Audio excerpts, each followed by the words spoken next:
Hello students, welcome back to engineering mathematics. I hope you are fine. तो आज हम पढ़ेंगे एक नया टॉपिक जिसका नाम है सिमेट्रिक डिफरेंस। इसके जो रूट्स है वो हमने लास्ट की वीडियोस में डिस्कस किए हैं। फिर से मैं थोड़ा सा रिके बता देता हूँ हमने क्या पढ़ा था। मेन हमने पढ़ा था कॉम्प्लीमेंट क्या होता है। क्या हमने पढ़ा था? कॉम्प्लीमेंट क्या होता है। तो आप अगर याद करो, हमारे पास एक कॉम्प्लीमेंट होता था, कोई भी कॉम्प्लीमेंट, और उसको हम डिनोट करते थे। सपोज किसी सेट का कॉम्प्लीमेंट ए सेट का, तो ए पावर सी ऐसे इसको डिनोट किया जाता था। ठीक है। तो ये दो टाइप्स का होता था हमारा। एक तो होता था एब्सोल्यूट कॉम्प्लीमेंट, एब्सोल्यूट, और एक और होता था, उसको बोलते थे हम रिलेटिव, रिलेटिव कॉम्प्लीमेंट। अब एब्सोल्यूट और रिलेटिव क्या है? देखो, जब हम एचटीएमएल पढ़ते हैं तो उसमें भी आता है एक एब्सोल्यूट लिंक और एक रिलेटिव लिंक। एब्सोल्यूट लिंक वो वाली लिंक होती है जो किसी सर्वर पे, नेट इंटरनेट पे होती है किसी सर्वर पे, और रिलेटिव लिंक जो होती है वो हमारे कंप्यूटर में या हमारे किसी लोकल सर्वर में होती है, जहाँ पे हम उसे एक्सेस कर, जहाँ पे हम उसको सेव ऑलरेडी करके रखते हैं, फिर हम उसको कॉल करते हैं एचटीएमएल प्रोग्राम में। ठीक है। तो सेम यहाँ पे भी कंसेप्ट है। एब्सोल्यूट कॉम्प्लीमेंट क्या होता है?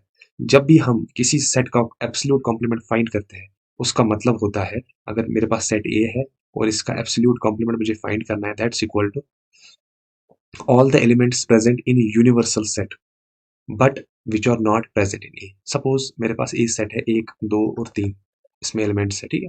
और मेरा यूनिवर्सल सेट है यहाँ पे फोर, फाइव और सिक्स। ठीक है। और यहाँ पे थ्री भी ले लो। अब अगर मुझे कोई बताए कि एब्सोल्यूट कॉम्प्लीमेंट क्या है, तो एब्सोल्यूट कॉम्प्लीमेंट हमारा उस सेट का क्या हो जाएगा? That's equal to universal set, लेकिन उन एलिमेंट्स के बगैर जो ए में हो। फोर हमारे पास यूनिवर्सल सेट में है और ए में मौजूद नहीं है, तो ये आ जाएगा। फाइव हमारे पास है, सिक्स हमारे पास है, थ्री हमारे पास यूनिवर्सल सेट में है, लेकिन ये ए में है ना यहाँ पे इसका एलिमेंट, तो थ्री नहीं आएगा। So A complement, A absolute complement is equal to four, five, six. अब देखते हैं रिलेटिव कॉम्प्लीमेंट। रिलेटिव कॉम्प्लीमेंट हम तब देखते हैं जब हमारे पास दो सेट्स होते हैं, ए या बी। यहाँ पे हम यूनिवर्सल सेट की बात नहीं करते हैं। ठीक है। इसलिए इसको बोलते हैं रिलेटिव, किन्हीं दो सेट्स को आपस में रिलेट करना। सपोज सपोज मेरे पास एक कॉम्प्लीमेंट है, यहाँ पे एक सेट है, यहाँ पे ए सेट, इसके एलिमेंट्स है फाइव, सिक्स, 12। और यहाँ पे मेरे पास बी सेट है, इसका जो इसके जो एलिमेंट्स है दैट्स फाइव, सेवन एंड 11। ठीक है। ये दो सेट्स हैं यहाँ पे। अब मुझे कोई बताएगा इसका रिलेटिव कॉम्प्लीमेंट, ए का रिलेटिव कॉम्प्लीमेंट कितना आ जाएगा? तो मैं बताऊंगा ए के एलिमेंट्स जो बी में ना हो। ठीक है। या मैं बता सकता हूँ बी के एलिमेंट्स जो ए में ना हो। ठीक है। बी के एलिमेंट्स कौन कौन से हैं? देखो, यहाँ पे फाइव है, फाइव तो मौजूद है। ये यहाँ पे फाइव है, फाइव यहाँ पे भी है, यहाँ पे सिक्स है, लेकिन सिक्स बी में नहीं है, तो सिक्स आ जाएगा यहाँ पे। और ट्वेल्व यहाँ पे 11 है, तो ट्वेल्व भी आ जाएगा। तो ए कॉम्प्लीमेंट हमारा आ जाएगा सिक्स एंड ट्वेल्व। तो ये था रिकैप हमारा। ठीक है। This was our recap.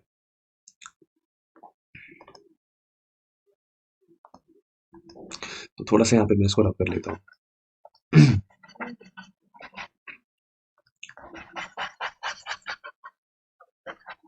तो आज हम पढ़ेंगे यहाँ पे हमारा सिमेट्रिक डिफरेंस क्या होता है।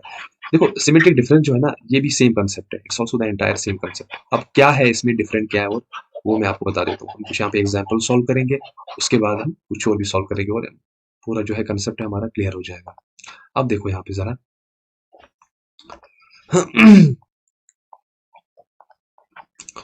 यहाँ पे हमारे पास है सिमेट्रिक डिफरेंस। सिमेट्रिक डिफरेंस ये बहुत इंपॉर्टेंट टॉपिक है, एग्जामिनेशन में यहीं से क्वेश्चन आते हैं।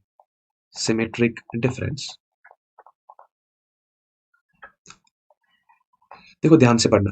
The symmetric difference of sets A and B denoted by A plus और उसके अराउंड में सर्कल या B consists of those elements which belong to A, A में बिलोंग करते हैं और या तो बी में बिलोंग करते हैं, बट नॉट बोथ। ठीक है। इसका मतलब है, अगर कोई एलिमेंट, सिमेट्रिक डिफरेंस, अगर मेरे पास एक सेट है, उसमें अगर मेरे पास कोई एलिमेंट है, तो दो वो दो सेट्स का एलिमेंट नहीं होगा, वो सिर्फ एक ही सेट का एलिमेंट होगा। यहाँ पे एग्जाम्पल मैं बता देता हूँ आपको, पहले हम ये पढ़ेंगे। तो सिमेट्रिक डिफरेंस दो सेट्स का ए और बी का हम कैसे डिनोट करते हैं? पहले हम प्लस लिखते हैं, उसके अराउंड हम सर्कल बनाते हैं, इज इक्वल। ठीक है। That's equal to A union B. ध्यान से देखना, A union B minus A intersection B. अब ये माइनस क्या है? दिस इज कॉम्प्लीमेंट, जैसे मैंने आपको बताया, दिस इज कॉम्प्लीमेंट है ना। और ये कौन सा कॉम्प्लीमेंट है? This is absolute complement. ठीक है। हाँ। तो अब हम यहाँ पे एक और चीज लिख सकते हैं ना, इस चीज को हम यहाँ पे ए प्लस और बी को हम लिख सकते हैं, ये एक आइडेंटिटी है, आगे हम प्रूव करेंगे। फिलहाल आप याद रखो, A union B minus A union B minus A intersection B is equal to A minus B union B minus C. ठीक है, ये आ जाएगा यहाँ पे। अब एक एग्जांपल हम लेते हैं यहाँ पे। फॉर एग्जांपल, एग्जांपल क्या है हमारे पास, ए सेट है मेरे पास, इसमें एलिमेंट्स है 1 2 3 4 5 6, और मेरे पास बी सेट है, उसमें एलिमेंट्स है 4 5 6 7 8 और 9। ठीक है, अब अगर हमें फाइंड करना हो ए माइनस बी, वो किसके बराबर है? तो ए माइनस बी क्या, इसका मतलब क्या है, ए कॉम्प्लीमेंट बी। इसका मतलब है वो एलिमेंट्स जो ए में मौजूद हो लेकिन बी में मौजूद नहीं होने चाहिए। ठीक है, तो ए में मौजूद होने चाहिए, बी में नहीं मौजूद होने चाहिए। तो ए में मौजूद 1 है, क्या 1 बी में है? नहीं, तो 1 हम इस सेट में लिखेंगे। 2 है, 2 भी नहीं है तो 2 भी लिखेंगे। 3 है, 3 भी नहीं है तो 3 भी लिखेंगे। 4 है यहाँ पे, लेकिन 4 यहाँ पे भी है। 5 है यहाँ पे, लेकिन 5 यहाँ पे भी है। 6 है यहाँ पे, लेकिन 6 यहाँ पे भी है। 6 यहाँ पे भी है, एंड इसको हम करते हैं क्लोज। है ना आसान? सो ये कौन सा कॉम्प्लीमेंट है? Minus, this is relative complement, absolute नहीं है, सॉरी। अब यहाँ पे एक और कंसेप्ट है बी माइनस ए। आप मुझे बताओ, बी माइनस ए का मतलब है elements present in B but not present in A. B में कौन से एलिमेंट्स है? 4, क्या 4 ए में प्रेजेंट है? हाँ। 5 है, 5 ए में प्रेजेंट है? हाँ 5 भी है। 6 है, 6 ए में प्रेजेंट है? हाँ 6 भी है। 7, 7 ए में प्रेजेंट है? नहीं है, तो 7 को हम लिखेंगे। 8 ए में प्रेजेंट है? नहीं है, तो 8 को भी लिखेंगे और 9 को भी लिखेंगे। तो सेट आ गया मेरा बी माइनस ए 7 8 9। अब यहाँ पे जरा देखो, अब जरा यहाँ पे देखो,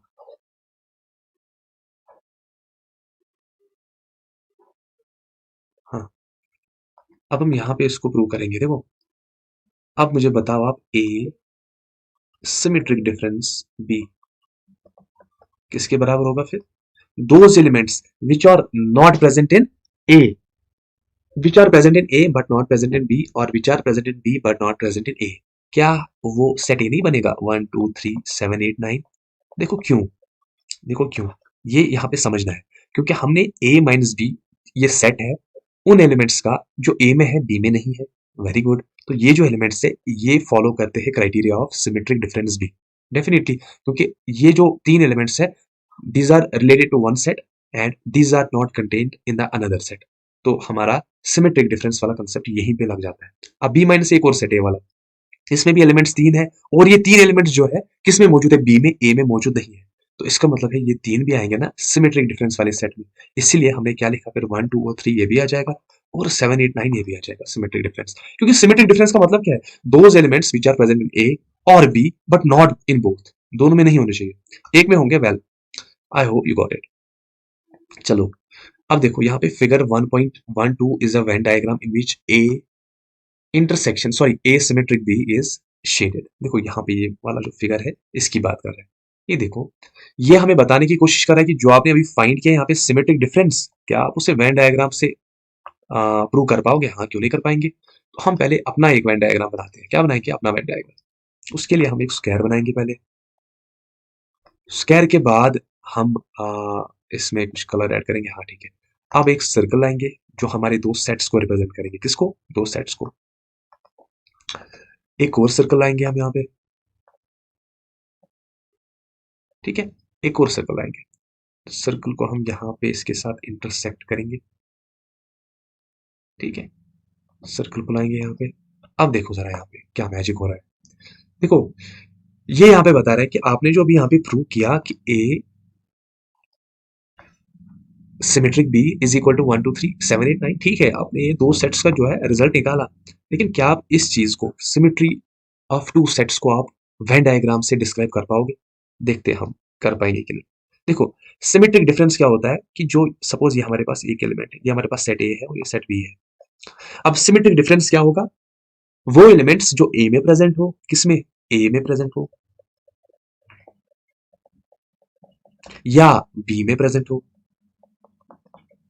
यही है ना सिमेट्रिक डिफरेंस, या बी में प्रेजेंट हो। लेकिन लेकिन दोनों में प्रेजेंट नहीं होने चाहिए। तो ये हमारा जो यहाँ पे इंटरसेक्शन का बन रहा है, इसमें जो एलिमेंट्स आएंगे वो सिमेट्रिक डिफरेंस में नहीं आएंगे।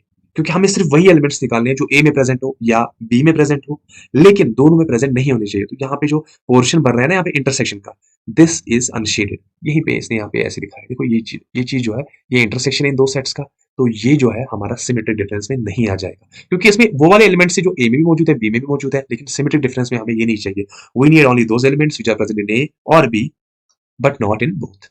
सो I hope you got it. चलो हमने इसको किया, अब आगे बढ़ेंगे यहाँ पे। अब देखो यहाँ पे एक और एग्जाम्पल ऊपर, हाँ देखो हमारे पास कुछ प्रोडक्ट्स होते हैं, ठीक है, हमारे पास बेसिक हमारे पास 8 प्रोडक्ट्स होते हैं corresponding precisely to 8 disjoint regions in a Venn diagram of set A, B and C in figure 1 point, ये वाला 1.1.2 1.1.1 indicated by the regions। देखो हमारे पास P1 एक सेट है, दैट्स इक्वल टू P1 एक रीजन है एक्चुअली, ये 3 सेट्स है पहले यहाँ पे वेन डायग्राम में, 1 2 और ये यहाँ पे 3 है, ठीक है, ध्यान से देखिए। तो P1 कौन सा है, P1 हमारा ये वाला पोर्शन है, कौन सा, पहले मैं कलर चेंज कर लेता हूँ। हाँ P1 हमारा कौन सा पोर्शन है, P1 हमारा ये वाला पोर्शन है, देखो जो मैं रेड से कर रहा हूँ ना वो हमारा P1 है, देखो ये हमारा P1 है, दिस इज अवर P1। अब ये बता रहा है P1 is equal to A union A intersection B और बी इंटरसेक्शन सी। ऑब्वियसली क्यों, क्योंकि ये जो पोर्शन है ये इसका भी पार्ट है ए सेट का, ये बी सेट का भी पार्ट है, यहाँ पे देखो यहां से आ रहा है, और ये सी सेट वाला भी पार्ट है। तो ये P1 जो है तीनों का पार्ट है, so it's intersection, so this one is done. आगे बढ़ो P3, P3 कहाँ पे, यहाँ पे, तो P3 ये वाला रीजन है, दिस इज P3। अब P3 किससे बन रहा है जरा मुझे बताओ, P3 बन रहा है एक तो A से, ए वाला सेट, और बन रहा है इंटरसेक्शन ऑफ बी कॉम्प्लीमेंट। इसने बी सेट क्यों नहीं लिया, क्योंकि बी में मौजूद है ही नहीं, तो इसीलिए हम लिखेंगे बी कॉम्प्लीमेंट। बी में मौजूद नहीं होना का मतलब ये है कि बी कॉम्प्लीमेंट है, इसका मतलब है बी में वो एलिमेंट बिल्कुल भी नहीं है। देखो जब हम बी कॉम्प्लीमेंट बोलते हैं हम क्या बोलते हैं, these are the elements present in the universal set but not in B। तो B में एलिमेंट प्रेजेंट नहीं होगा, तो इसलिए हम लिखेंगे यहाँ पे B कॉम्प्लीमेंट, और फिर लिखेंगे union of C complement, sorry intersection of C complement. आया समझ, क्योंकि ये जो P3 है ये C का भी पार्ट है, ये यहाँ पे A का भी पार्ट है। अब यहाँ पे देखो P5, इसको मैं रब कर लेता हूँ, यहाँ पे देखो P5, P5 है हमारे पास A कॉम्प्लीमेंट। देखो P5 देखो किस सेट में बिलोंग करता है, एक तो B में करता है C में करता है, तो बी और सी का इंटरसेक्शन तो आएगा ही, लेकिन ए का इंटरसेक्शन नहीं आएगा। लेकिन हमें लिखना था इंटरसेक्शन ए का भी, तो हम ए का इंटरसेक्शन लिखेंगे लेकिन ए का कॉम्प्लीमेंट लिखेंगे, ए का इंटरसेक्शन नहीं लिखेंगे, ठीक है। हम एज ए सेट नहीं लिखेंगे, हम लिखेंगे ए कॉम्प्लीमेंट, क्योंकि हमारे पास वो एलिमेंट्स है, कौन से, हमारे पास वो एलिमेंट्स है जो ए में मौजूद नहीं है। इसका मतलब है हम लिखे A complement, this means that we have not considered A, ये ए नहीं है, ये वो एलिमेंट्स है जो ए में बिल्कुल भी नहीं है, लेकिन फिर भी हम लेते हैं ए कॉम्प्लीमेंट। अगर हम ए कॉम्प्लीमेंट नहीं लेंगे वेल एंड गुड, लेकिन यहाँ पे देखो हम क्या करें, प्रोडक्ट निकाल रहे हैं 3 सेट्स का, अगर हम एक सेट को हम लीव आउट करेंगे तो that won't give us a good picture, है ना। तो P7 है यहाँ पे, ये वाला हिस्सा, ये सिर्फ किस में मौजूद है, सी सेट में, तो सिर्फ सी आ जाएगा यहाँ पे, बाकी के कॉम्प्लीमेंट्स ए का कॉम्प्लीमेंट भी आ जाएगा, बी का कॉम्प्लीमेंट भी आ जाएगा। ऐसे ही देखो P2 कहाँ पे, यहाँ पे, तो P2 किसका पार्ट है, ए का पार्ट है और बी का पार्ट है, तो इसीलिए हमने लिखा ए इंटरसेक्शन बी। सी का पार्ट नहीं है लेकिन हमें सी लिखना है, तो हम सी की जगह पे सी कॉम्प्लीमेंट लिखेंगे। अब P4 देखो, P4 कहाँ पे, P4 कहाँ पे, P4 ये है, तो ए में है सिर्फ, तो हम सिर्फ लिखेंगे ए सेट, बाकियों के कॉम्प्लीमेंट्स। सिमिलरली P6 है हमारे पास, P6 सिर्फ बी का है, तो हम लिखेंगे सिर्फ बी का कॉम्प्लीमेंट, हम लिखेंगे सिर्फ बी सेट, बाकियों का कॉम्प्लीमेंट। P8, P8 हमारा दे ये वाला है, कौन सा है P8, P8, P8 है ही नहीं, P8 एक रीजन ही नहीं है यहाँ पे, तो इसका मतलब है ये वो रीजन है जो ना तो ए में मौजूद है, ना तो बी में मौजूद है, ना तो सी में मौजूद है, किसी और सेट में मौजूद होगा लेकिन ए बी सी में मौजूद नहीं है। तो हम क्या लिखेंगे, ए का भी कॉम्प्लीमेंट, बी का भी कॉम्प्लीमेंट, सी का भी कॉम्प्लीमेंट। ए का कॉम्प्लीमेंट मतलब ए में मौजूद नहीं है, बी का कॉम्प्लीमेंट बी में मौजूद नहीं है, और सी का भी सी में मौजूद नहीं है, और यूनियन हम लिखते ही लिखते हैं। So these are called the 8 fundamental products of Venn diagram in which we have considered A, B and C as our sets। ठीक है, चलो आगे बढ़ो। अब जरा यहाँ पे देखो, for example for each of the following conditions what relations must be held between the sets. पहले मैं इसको रब कर लेता हूँ, ठीक है, इसको पहले हम रब कर लेते हैं।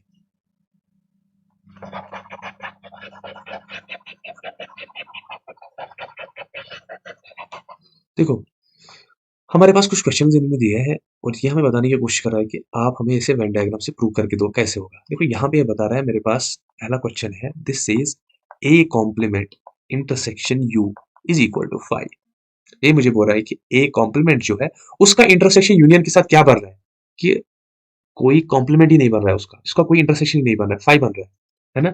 तो इसका मुझे जरा ग्राफ प्लॉट करके दिखाओ। क्या दिखाओ मुझे? ग्राफ प्लॉट करके। तो मैं यहाँ पे एक काम करता हूँ, पहले मैं इसे वेन डायग्राम को हटा देता हूँ यहाँ से। चलो आगे देखते हैं, आगे इसको करेंगे यहाँ पे। ठीक है,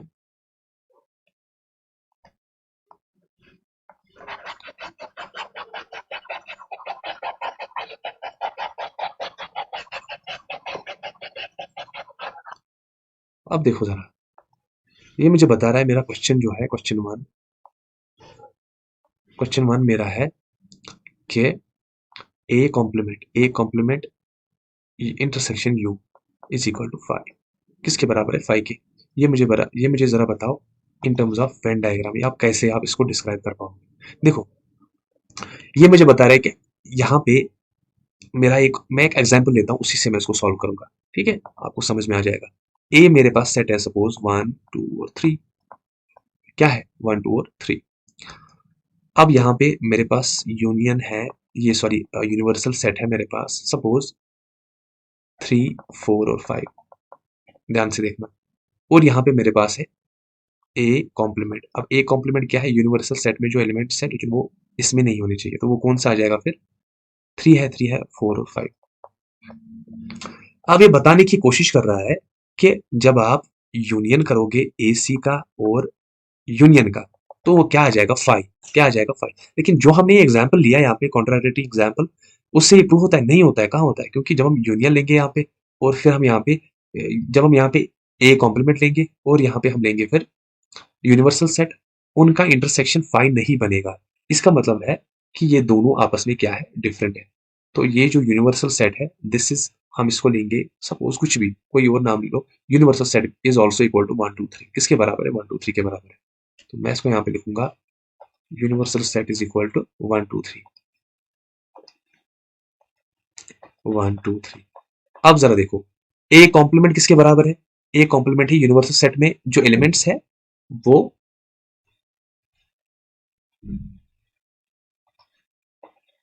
ए कॉम्प्लीमेंट किसके बराबर है? ए कॉम्प्लीमेंट हमारा बराबर है कि यूनिवर्सल सेट में जो एलिमेंट्स हैं वो ए में नहीं होने चाहिए। तो कोई एलिमेंट ऐसा है यूनिवर्सल सेट में जो ए में नहीं है? नहीं है, कोई भी नहीं है। तो हम लिखेंगे 5। इसको भी ए कॉम्प्लीमेंट को 5 लिखेंगे। क्या लिखेंगे? 5।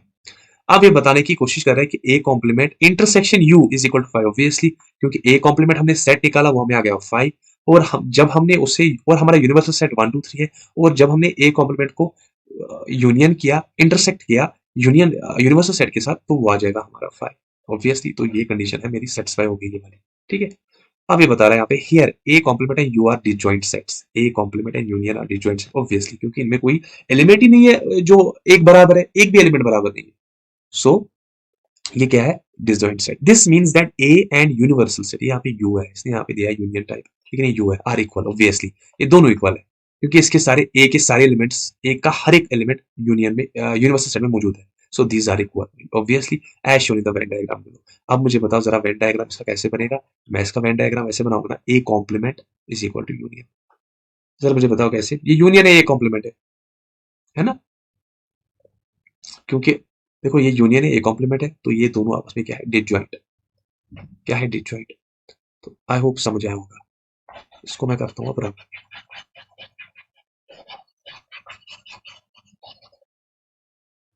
सेकंड एग्जांपल हम देखेंगे।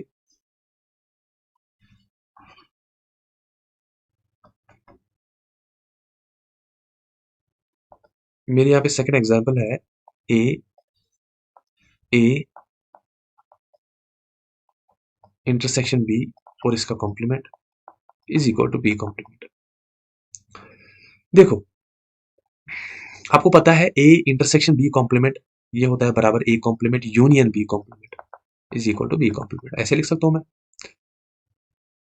अब देखो यहाँ पे मुझे ये बताने की कोशिश कर रहे हैं जो ए कॉम्प्लीमेंट है, ए कॉम्प्लीमेंट मतलब जो एलिमेंट्स ए में प्रेजेंट नहीं है उसका जब हम यूनियन बनाते हैं बी कॉम्प्लीमेंट के साथ तो आ जाता है हमारा बी कॉम्प्लीमेंट। ऐसा तभी पॉसिबल होगा, याद रखना, ऐसा तभी पॉसिबल होगा जब हमारा जो बी सेट है वो सबसेट होगा ए का। बी जो है ए में, ए के अंदर होगा।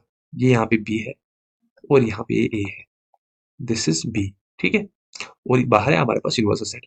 अब देखो ऐसा कैसे होगा, ए कॉम्प्लीमेंट, ए कॉम्प्लीमेंट मतलब ए में जो एलिमेंट्स है, ए में जो एलिमेंट्स नहीं मौजूद है उसको हम बोलते हैं A complement. Obviously universal set का वो सेट जिसमें ए मौजूद ना हो उसको हम बोलते हैं ए कॉम्प्लीमेंट।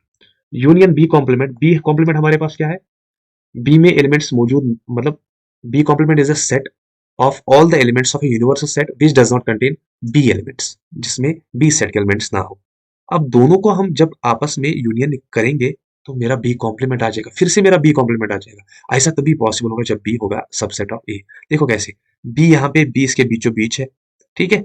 और बी कॉम्प्लीमेंट हमारा किसके बराबर होगा फिर, बी कॉम्प्लीमेंट होगा हमारा जो यहां से बाहर की तरफ होगा ऐसे एलिमेंट्स, ये वाले एलिमेंट्स,